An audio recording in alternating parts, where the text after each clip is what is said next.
ನಮಸ್ಕಾರ, ನಾನು ಶೋಭಾ. ಇವಾಗ ಎಲ್ಲ ಕಡೆ ಹಸಿ ಬಟಾಣಿ ಸಿಗ್ತಾ ಇದೆ. ನಾವೇನು ಮಾಡ್ತೀವಿ, ಹಸಿ ಬಟಾಣಿ ತಂದು ಬಿಡಿಸ್ಕೊಂಡು ಬಟಾಣಿ ಮಾತ್ರ ಎತ್ಕೊಂಡು ಸಿಪ್ಪೆ ಏನು ಮಾಡ್ತೀವಿ, ಕಸದ ಬುಟ್ಟಿಗೆ ಬಿಸಾಕ್ಬಿಡ್ತೀವಿ. ಇನ್ಮೇಲೆ ಅಂತೂ ನೀವು ಸಿಪ್ಪೆನೂ ಕಸದ ಬುಟ್ಟಿಗೆ ಬಿಸಾಕೋಕ್ಕೆ ಹೋಗಬೇಡಿ. ನೋಡಿ, ನಾನೆಲ್ಲ ಬಿಡಿಸ್ಕೊಬಿಟ್ಟಿದ್ದೀನಿ. ಬಿಡಿಸ್ಬಿಟ್ಟು ಒಂದಷ್ಟು ಸಿಪ್ಪೆ ತಗೊಂಡು ಇದನ್ನು ಏನು ಮಾಡಬೇಕಂದ್ರೆ, ಸಿಪ್ಪೆ ನೀವು ಬಿಡಿಸ್ಕೊಂಡಿರೋದು ನಾನು ತೋರಿಸ್ತೀನಿ ನೋಡಿ.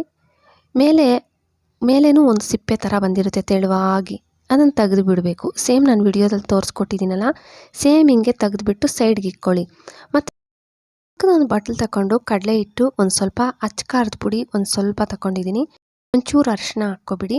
ಉಪ್ಪು ನಿಮ್ಮ ರುಚಿಗೆ ತಕ್ಕಷ್ಟು, ಉಪ್ಪು ಖಾರ ನಿಮ್ಗೆ ನೋಡಿಕೊಂಡು ಎಷ್ಟು ಬೇಕೋ ಅಷ್ಟು ತಗೊಳ್ಳಿ. ಇದಕ್ಕೆ ಮೇಯ್ನ್ ಇಂಗ್ರೀಡಿಯೆಂಟ್ಸ್ ಅಂದರೆ ನೋಡಿ, ಮ್ಯಾಗಿ ಮಸಾಲ. ಈ ಥರದ್ದು ಮ್ಯಾಗಿ ಮಸಾಲ ಏನಾದರೂ ಇದ್ದರೆ ಸ್ವಲ್ಪ ಹಾಕಿ, ಟೇಸ್ಟ್ ತುಂಬ ಚೆನ್ನಾಗಿರುತ್ತೆ. ಫಸ್ಟ್ ಚೆನ್ನಾಗಿ ಮಿಕ್ಸ್ ಮಾಡಿಕೊಂಡು ಒಂದು ಸ್ವಲ್ಪ ನೀರು ಸೇರಿಸ್ಕೋಬೇಕು.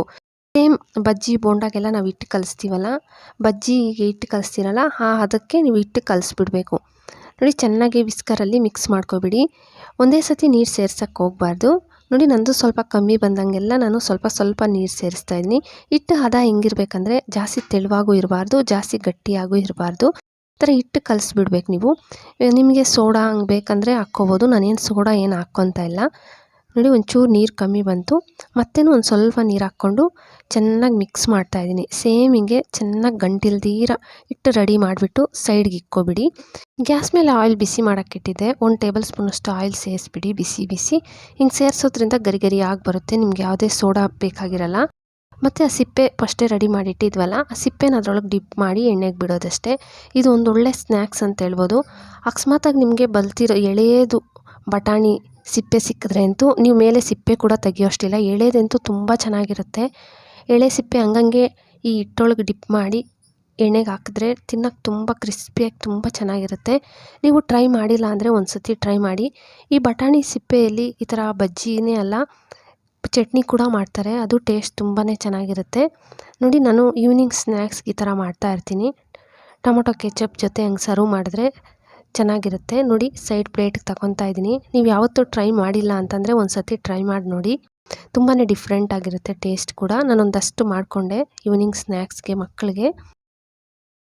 ಮುರಿದ್ಬಿಟ್ಟು ತೋರಿಸ್ತೀನಿ. ಕ್ರಿಸ್ಪಿಯಾಗಿ ತುಂಬ ಚೆನ್ನಾಗಿ ಬಂದಿದೆ. ಬಟಾಣಿ ಸಿಪ್ಪೆ ಈ ಥರ ಸ್ನ್ಯಾಕ್ಸೇ ಅಲ್ಲ, ನೀವು ಇದನ್ನು ಒಣಗಿಸ್ಬಿಟ್ಟು ಪುಡಿ ಮಾಡಿ ಇಕ್ಕೋಬೇಕು. ನಾನು ಒಣಗಿಸ್ಬಿಟ್ಟು ಈ ಥರ ಪುಡಿ ಮಾಡಿ ಒಂದು ಬಾಕ್ಸಲ್ಲಿ ಸ್ಟೋರ್ ಮಾಡ್ತೀನಿ. ಒಂದೆರಡು ಟೈಮ್ಗೆ ಮಿಕ್ಸಿ ಜಾರಲ್ಲಿ ಹಾಕ್ಕೊಂಬಂದು ಒಂದು ಪ್ಲೇಟಲ್ಲಿ ಹಾಕ್ಕೊಂಡೆ. ನೋಡಿ, ಯಾರು ನಮ್ಮ ಮಣ್ಣಲ್ಲಿ ಗಿಡನೇ ಬೆಳೀತಾ ಇಲ್ಲ. ಒಬ್ಬೊಬ್ರು ಪಾಟಲ್ಲಿ ಗಿಡಗಳಿಟ್ಟಿರ್ತಾರೆ, ಒಣಗೋಗ್ತಾ ಇರುತ್ತೆ, ಎಲ್ಲ ಚೆನ್ನಾಗಿ ಗಿಡ ಬೆಳೆಯೋದೇ ಇಲ್ವಲ್ಲ. ಅವರು 15 ದಿನಕ್ಕೆ ಒಂದು ಟೈಮು ಇಲ್ಲ ತಿಂಗಳಿಗೆ ಒಂದು ಟೈಮು ಇದನ್ನು ಸೇರಿಸ್ಬೇಕು. ಒಂದು 2 ಸ್ಪೂನಷ್ಟು ನಿಮ್ಮ ಕೈಯಲ್ಲೇ ಒಂದು 2 ಸ್ಪೂನಷ್ಟು ಸೇರಿಸ್ಬಿಡಿ. ಫಸ್ಟು ಮಣ್ಣೆಲ್ಲ ಚೆನ್ನಾಗಿ ಕ್ಲೀನ್ ಮಾಡ್ಕೋಬೇಕು. ಮತ್ತು ಇದನ್ನು ಸೇರಿಸ್ಬಿಟ್ಟು ಮಣ್ಣೊಳಗೆ ಚೆನ್ನಾಗಿ ಮಿಕ್ಸ್ ಮಾಡಿ ಮತ್ತೆ ನೀರು ಹಾಕ್ಕೊಳ್ಳಿ. ಈ ಥರ ಮಾಡಿಕೊಂಡು ಬಂದರೆ ನಮ್ಮ ಗಿಡಗಳು ಚೆನ್ನಾಗಿ ಬೆಳೀತಾನೆ ಇಲ್ಲ, ಹೂ ಬಿಡ್ತಾ ಇಲ್ಲ ಅನ್ನೋರು ಈ ಥರ ಮಾಡ್ಕೊಂಡು ಬಂದರೆ ಅಂತೂ ನಿಮ್ಮ ಗಿಡಗಳು ತುಂಬ ಚೆನ್ನಾಗಿ ಬೆಳೆಯುತ್ತೆ ಮತ್ತು ಹೂ ಕೂಡ ಬಿಡುತ್ತೆ.